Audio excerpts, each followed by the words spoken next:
Joining me now, I have Matthew McGuire, former U.S. Executive Director of the World Bank. Matthew, it's always a pleasure to have you. I know you watched the 19-minute speech minute by minute. What were your top takeaways, and was it the speech that you expected from the president last night? I didn't know what to expect going into it. The thing that I was focused on was the fact that our economy here in the U.S. is just not doing well, and he didn't talk about that in really compelling ways. So what happens in Iran is important because things like fertilizer costs are going up. We had last year 46% more farmer bankruptcies than we did in the previous year.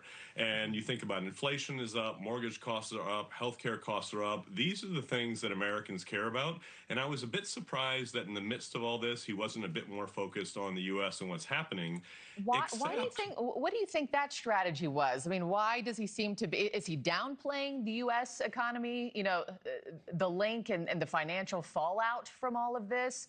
What's that strategy to not address it as thoroughly as you had hoped for? I think there are two things. One, if you think about the stock market in 2024, before he took office, stock market was up 24%.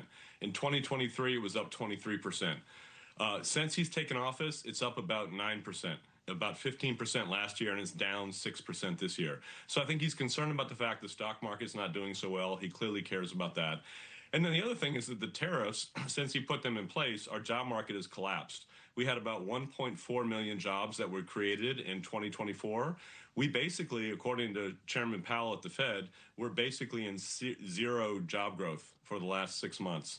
And so I think he's actually just trying to point in different directions and trying to get people to believe that Iran was a major threat, which it just wasn't. So I think he's trying to shift the conversation, but it was very odd. One final thing I'll say is that he talked about the fact we can't fund going forward Social Security and Medicare because we're fighting wars. We should not be looking away from the real issues Americans care about, the real domestic things that matter, healthcare costs, retirement, et cetera, because we're doing these wars of choice. That, to me, was very disturbing. Yeah, the real kitchen table conversations that every American family is having at home. Hey, Matthew, stand by for just a second. Let me bring in retired U.S. Air Force Lieutenant Colonel Berney Flowers.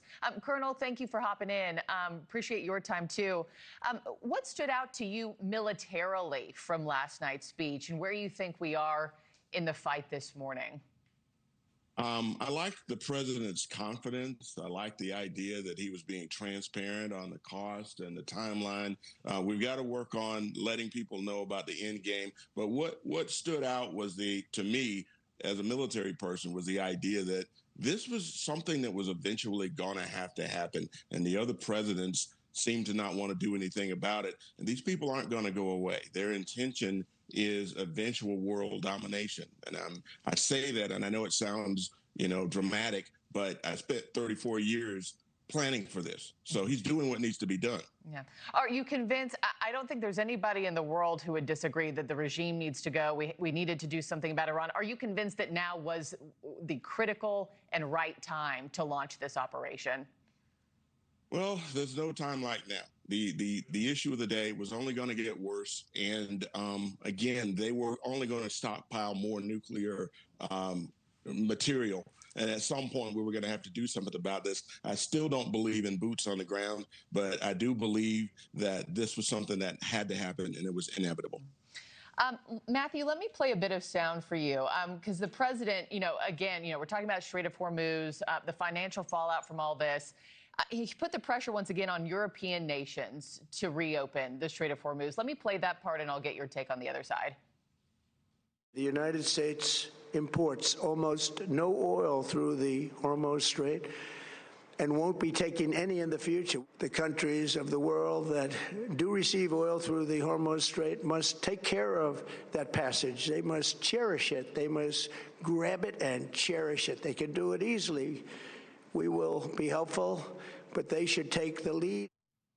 Matthew, one of the other things that stood out to me, he was much less harsh toward NATO allies last night in the speech, much more tame toward them, I should say, than he has been on Truth Social. What role should NATO allies have in this? And what's America's role in reopening the Strait moving forward, do you think?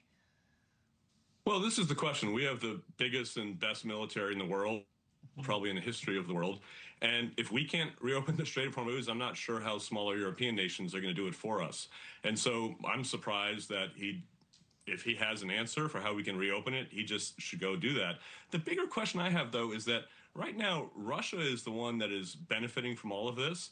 Russia is helping Iran target American soldiers and is targeting American assets.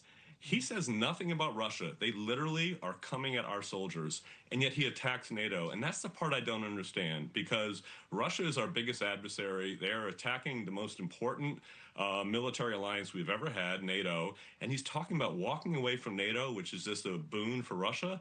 I don't understand why Russia isn't part of his conversation when he addresses all of these things that are going on right now. Yeah, Colonel, do you agree with that? How concerned are you about how our adversaries are responding to this moment and the safety of our American troops, 50,000 of them who are currently in the region? Well, when Ukraine happened, the European nations, NATO, expected us to come to the rescue and bring large amounts of money and material. So we should expect the same when we go into a fight. We're doing this because we're trying to stabilize the world's economy, and NATO benefits from this more than we do. So as far as Russia's concerned, well, they've got their problems with the Ukraine, and that's another war that needs to come to an end. But right now, we've got one target, and that target is Iran. And let's make that happen. But I think the president's doing what needs to be done. We'll see what next Monday has in store, too, when that new grace period comes to an end. Matthew McGuire, Lieutenant Colonel Berney Flowers, as always, thank you, gentlemen. Appreciate your time.